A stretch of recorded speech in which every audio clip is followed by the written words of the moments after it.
नमस्कार।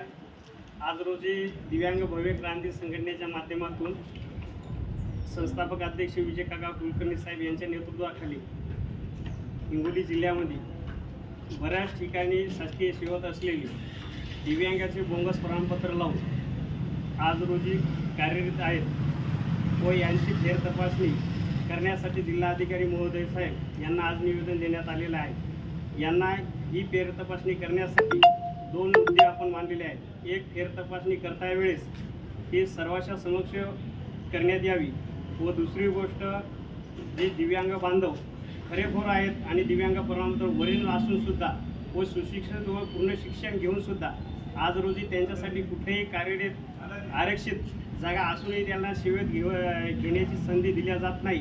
म्हणून साहेबांनी यांच्यावर खोलपणे विचार करून यांची नावनोंदणी व जनगणना करून यांना 5% आरक्षणानुसार यांना शासकीय सेवेत घेऊन संधी देण्यात यावी ही विनंती करण्यासाठी व निवेदन देण्यासाठी आज रोजी दिव्यांग भव्य क्रांती संघटनेचे वरिष्ठ पदाधिकारी हिंगोली जिल्हा अध्यक्ष संपत लोणकर साहेब, हिंगोली जिल्हा संपर्क प्रमुख विजय घोडेकर साहेब, हिंगोली महिला जिल्हा अध्यक्ष सावित्राताई व पाची तालुक्यातील तालुका अध्यक्ष व महिला तालुका अध्यक्ष व दिव्यांग बांधव व पदाधिकारी उपस्थित आहेत। तरी या आमच्या प्रमुख मागणीची साहेबांनी दखल घेऊन लवकरात लवकर एक आढावा बैठक लावून सर्व शासकीय सेवेत असलेले अधिकारी साहेब यांच्या नावे एक पत्र काढून याची योग्य ते दिनांक ठरवून त्या दिवशी फेर तपासणी करण्यात यावी व बोगस दिव्यांग प्रमाणपत्र कार्यरत असलेल्या अधिकाऱ्यांचे कायदेशीर कारवाई करण्यात यावी ही एक विनंती करण्यात आलेली आहे। तरी या विनंतीला मान देऊन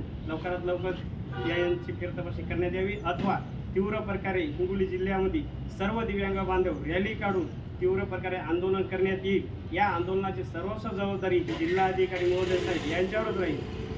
नमस्कार।